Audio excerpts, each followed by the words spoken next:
Sweet Pea the Treehouse. Come on in.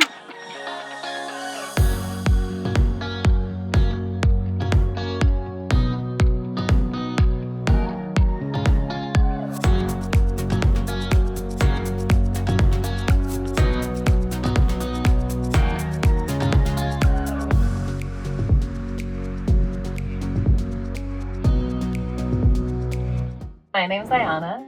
And I'm Andy. And we are co-owners of Sweet Pea the Treehouse. We've been on the road living full-time for the last 6.5 months. And I think what drew me to this lifestyle, at least, is just the freedom. Having the option to go wherever you want to kind of spend your days in ways that are exciting to you. Just living life in a free and intentional way that otherwise might be hard to find. This is Tori. She's an 11-year-old puggle and she sleeps probably 23 hours a day. Our electrical stuff all lives up here. We've got our charge controller, inverter, 310 amp hours of AGM batteries up here in this little box. And then we used the original school bus fuse box. This is all the old stuff that doesn't work anymore, and we just threw our fuse box on the same plate. So we've got these cool speakers that Andy hooked up so we can bump some hot fire jams and have some dance parties in the bus. They're hooked up to this little Bluetooth receiver down here, so that's what we listen to on the road also. And one of our favorite features in the bus is actually our captain's chair, which we installed custom, found these chairs on Craigslist, and had to do a lot of work to get this up here, but it's one of our favorite features. Makes it a lot more comfy for more people in here. This is our Shotsky.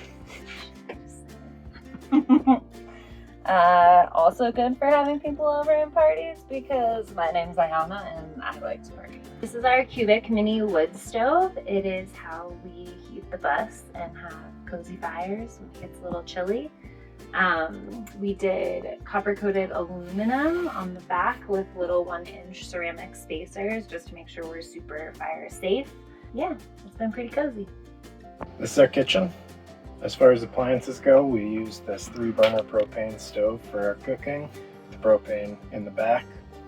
We have this 70-liter Dometic trucking fridge, which has been pretty good to us. The kitchen's a little bit dirty right now because we just cook all the time, and other results of that are this pantry, which is completely overstuffed with sauces at all times, and this little nifty spice rack that we installed, so we always have lots of spices on hand. We've got 21 gallons of fresh water that hangs out behind the bed, gets pumped up into our sink, and then a 7-gallon gray water tank that collects all of our dishwater and things like that. We have an additional 13 gallons of water that we keep on hand in jerry cans just in case, and that allows us to go maybe 10 days or so. Kitchen storage is really important to us given how much cooking we do. So we've got pretty much the entire kitchen dedicated to it. Utensils up here. This is our junk drawer. Plates and bowls. And then down here we have all our larger bowls and Tupperware. But then on top of that, we've got 3 drawers over here as well. So over here we've got this pantry up top, which is where we store a lot of our food. And I'm sure you saw that the space around the wood stove becomes our backup pantry. But then in addition to that, we've got all sorts of kitchen tools in this drawer. And then underneath is all cookware. And I'm betting that we have the most cast iron in any short bus in the country. This is where we keep our trash, cleaning supplies, extra trash bags, paper towels, things like that. In the back here we have a queen-sized bed. And one of my favorite things is this massive bookshelf along the back. I like to read a lot, and having a library on hand is something that not everybody can say in their bus. Obviously, living in such a small space as this, storage is hard to come by. One of the things you really have to plan around. So the 2 things that we really have to store a lot of are clothing, which is always quite full. We've got these up here, Got a trunk at the foot of the bed and then a couple of drawers under the bed as well. So we really wanted to keep the bus as open as possible, and one of the downsides of that is that we don't have a dedicated bathroom space. So we have a Major's Head composting toilet, and it just pulls right out of here. So the other person either kind of has to just put up with it or take a hike.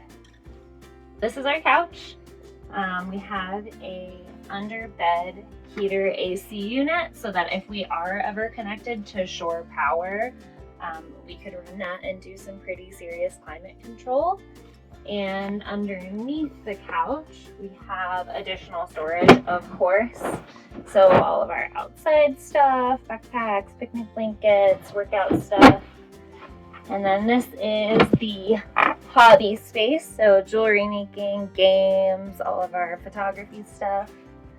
So we have a big walnut table that stores in this drawer. We used the Lagoon mount, and so it just mounts right here into the side of our couch.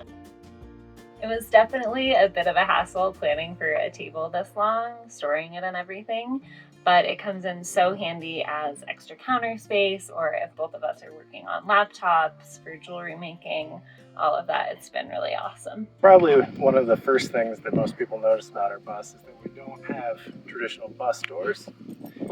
So what we did here was we took the bus doors and we had a friend of ours weld a plate over it and put this window in. And then we bought a handicap bus. So this used to be the handicap door. And he cut that down to a normal door width for us of about 30 inches so that we could install that passenger seat inside.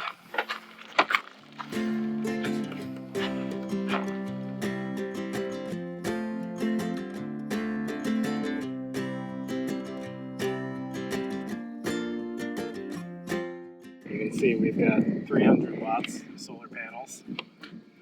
Up here we have the chimney for our little wood stove. This is our vent fan, our hood fan, and then this is an appliance that we really love. It's our cell booster.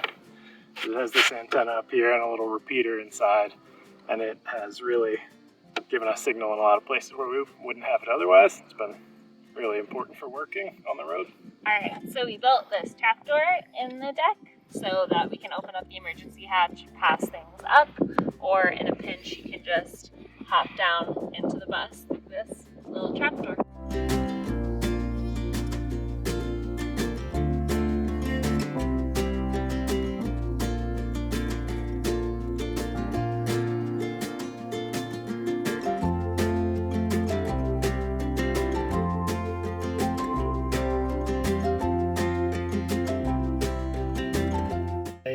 Used to be a wildland firefighter, so I got really used to living on the road and sleeping someplace new every couple of weeks. And once I stopped doing that, I got a little bored being so still. So, you know, we built this out so we can keep being nomadic all the time. Yeah, so we bought B back in October of 2018. When we met, we had both been looking at vehicles for solo nomadic living, and then we started talking and realized that with the two of us and a dog, we definitely needed something a little bigger. So we decided to go with the mid-size school bus. She is a 2001 Chevy turbo diesel van front mid bus. And once we bought her, we kind of just started slowly plugging away at the build process. It took us about 18 months total to finish her out. We were both working full time through that, so it was 1 or 2 days on the weekend that we were able to build. And then closer to the end of the project, we'd had about enough and hired somebody to help us with some of the interior carpentry.